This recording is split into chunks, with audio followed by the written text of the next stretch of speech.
About 30 years ago, Japanese researcher Masaru Emoto discovered the world of Hado. He treated more than 10,000 clients with a Hado measuring device and water, and he helped heal many people who had different kinds of problems mentally and physically. He knew that water could memorize information, so he devised water crystal photography to prove his theory, and succeeded. Water crystal photography shows that water reacts to any information vibration by showing different designs. If the two forks are tuned to the same note, then they resonate together.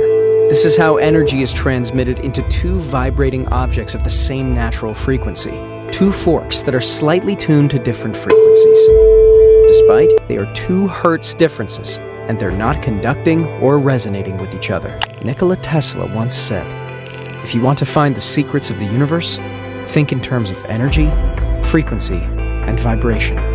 In this video, we will talk about what is the power of vibration, its use in ancient civilizations and the modern world, and how it can impact human health, behavior, and the entire universe. The secrets of the universe are based on energy, frequency, and vibration. The somatic patterns we can form using the same vibrations must mimic a universal process and continuously unfold throughout the universe. The law of vibration states that anything that exists in our universe, whether seen or unseen, broken down into and analyzed in its purest and most basic form, consists of pure energy or light, which resonates and exists as a vibratory frequency or pattern. Science has found that energy vibrates in different frequencies when breaking down all matter. In addition to everything vibrating, all matter that seems solid, liquid, or gas is empty space. The electrons, protons, and neutrons in the atom are in constant motion. Although modern scientists are opening new research doors on energy, frequency, and vibration, ancient civilizations were well aware of it. Words carry energy, and the intention behind the words conveys the vibration. Not that using any old word is all fine, but the energy you put behind a word will carry the meaning more deeply. Every molecule or atom in this universe vibrates at a particular frequency. A molecule in free space can vibrate because the atoms which make up the molecule can move in different directions relative to the position of the whole molecule. Atoms and molecules have energy, even at 0 Kelvin. This energy causes them to vibrate, among other things. Interactions between various components of the molecules, like nuclear repulsion, nuclear attraction, and electron repulsion, determine their motion. Each component has a finite amount of energy associated with it. Once you know the resonance frequency, you can amplify its waves to such a higher level that it will break or destroy the object. The power of vibration can be analyzed through cymatics, with just a vibrating plate forming patterns relative to the plate's geometry and the frequency of the vibrations. By changing the vibrations, these patterns change from unregulated chaos into symmetry. The universe is formed by light in the form of photon variations, with the absorption and emission of photon energy. Even without adding sound vibrations, the vibrations are always present in the form of photon oscillations, with a future unfolding with each new photon-electron coupling. It's because the universe is never at absolute zero. In the 1920s, an American scientist named Dr. Royal Raymond Rife developed a Rife frequency generator machine. The Rife machine produced low energy waves. These waves are also called radio frequency electromagnetic fields. They have low energy compared to X-rays or radiotherapy, which have high power. Today, using low energy waves as a treatment is less common, but there is some research on it. Dr. Rife experimented by introducing the BX virus into rats, which caused the rats to develop tumors. He was able to eliminate the tumors by exposing them to their MOR via his ray beam device. In 1934, a USC team of physicians led by Dr. Johnson transferred 16 terminally ill patients from a San Diego hospital to the Scripps estate in La Jolla, California. Here, they were subjected to the frequencies recommended by Dr. Rife for 90 days. Within 70 days, the USC team declared 14 patients clinically cured. The other 2 took 20 days longer. Associate professor and director of music at Skidmore College, Anthony Holland, a composer interested in the physical effects of sound, decided to learn the impact of audio frequencies in microbiology. Holland and his team searched for the exact frequency that would directly shatter a living microorganism. The magic number finally came from two inputs: high frequency and low. The high frequency had to be exactly 11 times higher than the low, which in music is known as the 11th harmonic. At this 11th harmonic, microorganisms begin to shatter like crystal glass. If I tap this fork, putting little pulses of energy into it, the second fork will also vibrate in sympathy. And if I silence this fork, we just may hear the other singing its tone.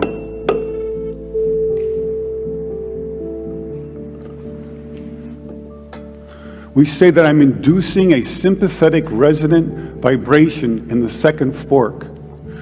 It only works because both forks are tuned to the exact same frequency. After practicing until they got efficient at the procedure, Holland began working with a team of cancer researchers to destroy targeted cancer cells.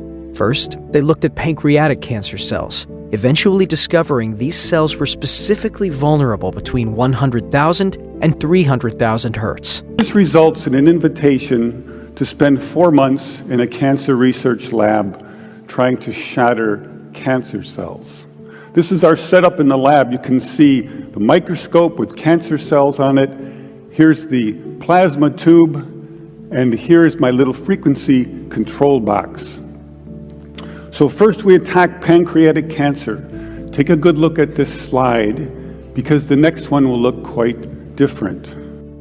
In repeated and controlled experiments, the frequencies, known as oscillating pulsed electric field technology, killed an average of 25 to 40% of leukemia cells, going as high as 60% in some cases. Furthermore, the intervention even slowed cancer cell growth rates by up to 65%. The team also found success in attacking ovarian cancer cells. Most recently, they tested the treatment against the deadly superbug MRSA, an organism resistant to many common antibiotics. Holland explains that thousands of people die yearly from MRSA, and the drugs usually used against the pathogen are known to have toxic side effects. Incredibly, the frequency therapy eliminated antibiotic resistance, and researchers were able to introduce a small number of antibiotics to kill the bug. Shamans use a variety of instruments and rituals to heal. Aceros is a sacred song sung by the doctor to the patient in order to stimulate the patient's natural well-being and health. Ayahuasca practitioners also use this song in spiritual practices. In ancient civilizations, shamans sang a sacred song, Aceros, to heal their patients. Aceros is also used in spiritual practices with ayahuasca. Ayahuasca is a psychoactive ethnobotanical concoction used for decades by indigenous groups of the northwestern Amazon and syncretic religious organizations for ritual and therapeutic purposes. As well as using this knowledge for healing, the ancients also carved and levitated heavy stones and objects in order to build multi-story megalithic structures, using sound, vibrations, and frequencies. A device that could be tuned to a specific frequency is believed to have allowed Egyptians to cut massive stones with the ease of cutting butter. Ancients used sound vibrations and frequencies to carve and levitate heavy stones and objects. Research indicates that Egyptians had some device that could be tuned to a specific frequency, and with it, they could cut massive stones. One of the shreds of evidence of these devices is the Al-Nasla rock formation found in Saudi Arabia. 2 6-meter-high boulders, 20 feet high, stand atop their pedestals, separated by a perfectly smooth crack. It looks like it's been cut in half by a laser beam. One geologist says that the split could have been caused by freeze-thaw weathering, but others say the split is too precise and smooth to have natural causes. It's speculated that the formation is evidence of early high technology. A Swedish Dr. Jarl studied at Oxford. During those times, he became friends with a young Tibetan student. A couple of years later, it was 1939, and Dr. Jarl made a journey to Egypt for the English Scientific Society. There, he was seen by a messenger of his Tibetan friend and urgently requested to come to Tibet to treat a lama. Dr. Jarl stayed there for some time, and because of his friendship, he learned a lot about the Tibetans. One day, his friend took him to a place in the neighborhood of the monastery and showed him a sloping meadow in the northwest by high cliffs. A big hole was visible in one of the rock walls at a height of about 250 meters. Monks built a rock wall on a platform in front of this hole. By using ropes, the monks lowered themselves from the top of the cliff to this platform. There was a polished slab of rock in the middle of the meadow, about 250 meters from the cliff. The bowl had a diameter of 1 meter and a depth of 15 centimeters. Using yak oxen, a block of stone was maneuvered into the cavity. The block measured 1 meter wide by 1.5 meters long.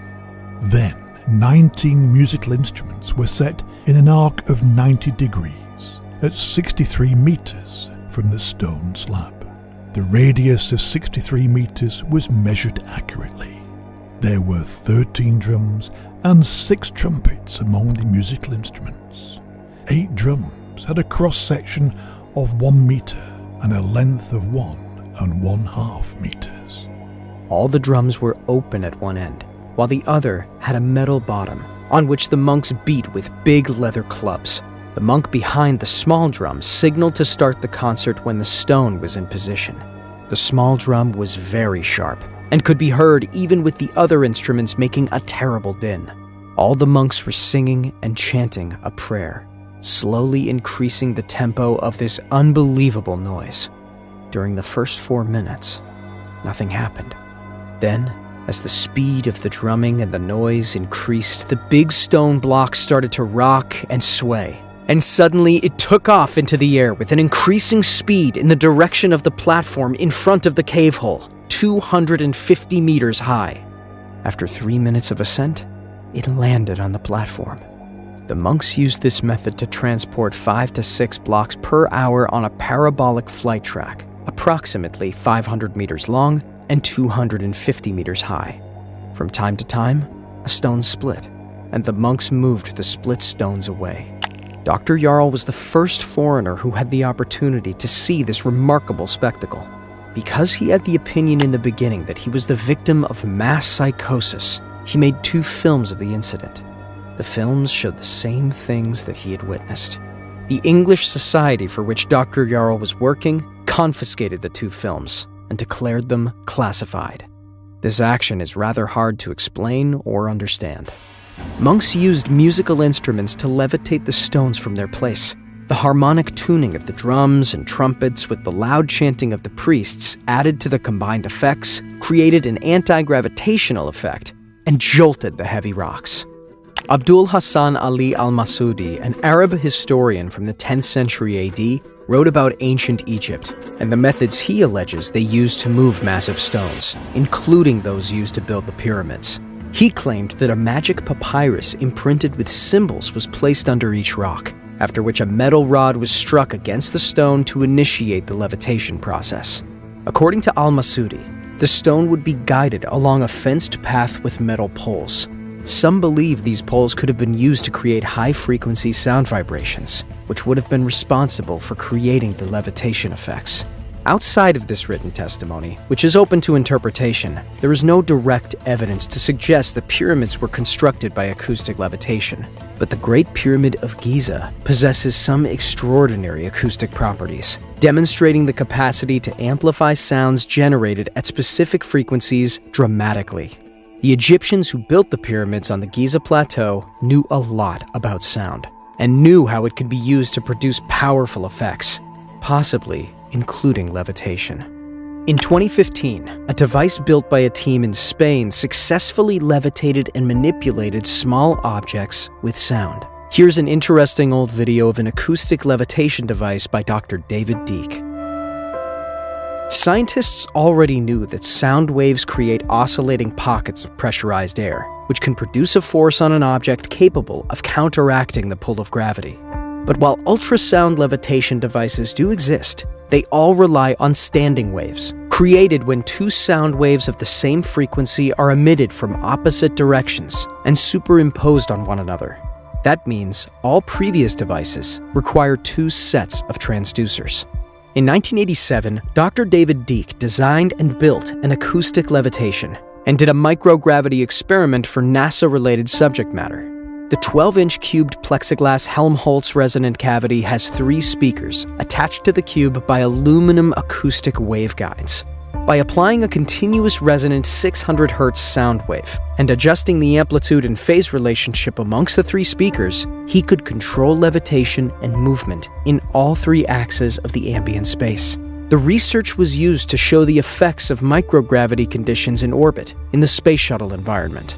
In addition, there is evidence for a whole new type of medicine in which DNA can be influenced and reprogrammed by words and frequencies without cutting out and replacing single genes. Gurdjieff and his team successfully transformed frog embryos to salamander embryos simply by transmitting the DNA information pattern through frequency alone.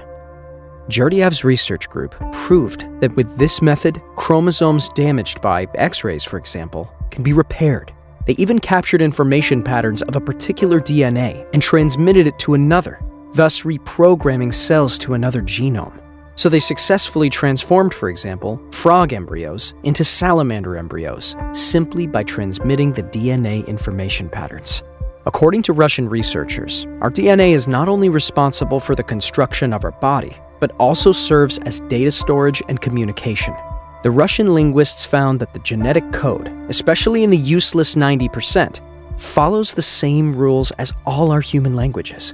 To this end, they compared the rules of syntax, semantics, and the basic rules of grammar. They found that the alkalines of our DNA follow regular grammar and have set rules just like our languages.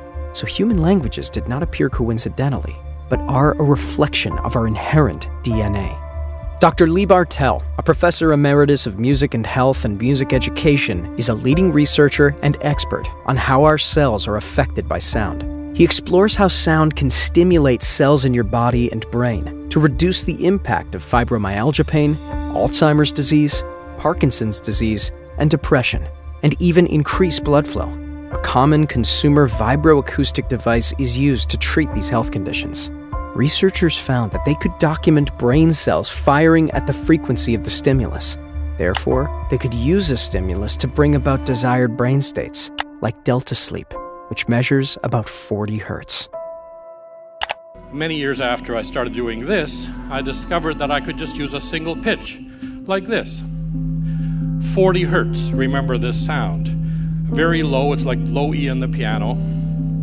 But with this, I found I could help people reduce their pain and even reduce Alzheimer's symptoms. Dr. Bartel and fellow researchers found that when blood vessels were exposed to certain stimulus rates, the vessels would repeat that rate, which had implications for more medical conditions.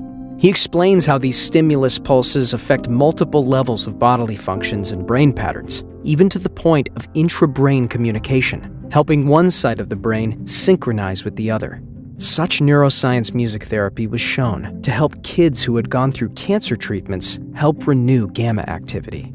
Research has proven that various music therapy treats sleep disorders. He notes that typical sleep studies focus less on oxygen levels and brain cell frequency. Not only did it improve sleep, but it also alleviated pain in fibromyalgia patients. They used a pulse stimulus of 40 hertz and saw a dramatic change in sleep, pain, depression, and quality of life ratings for these patients. The implications are substantial.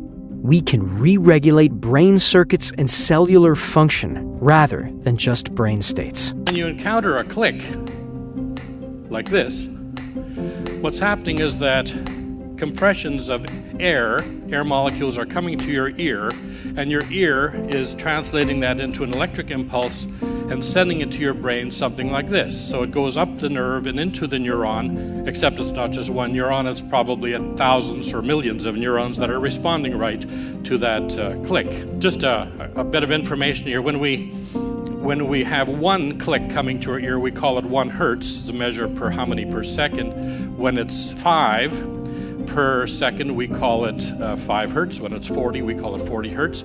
And the brain wave is measured in the same way as hertz. So 40 per second, or 40 hertz sound will be called gamma because it's in the category of gamma brain waves. These methods are applied to Alzheimer's patients and patients who experience depression with satisfying results. Bartel describes the methods for each and includes details about longevity and how the results are cumulative, yet need constant exposure to the pulse stimulus for the treatment to continue.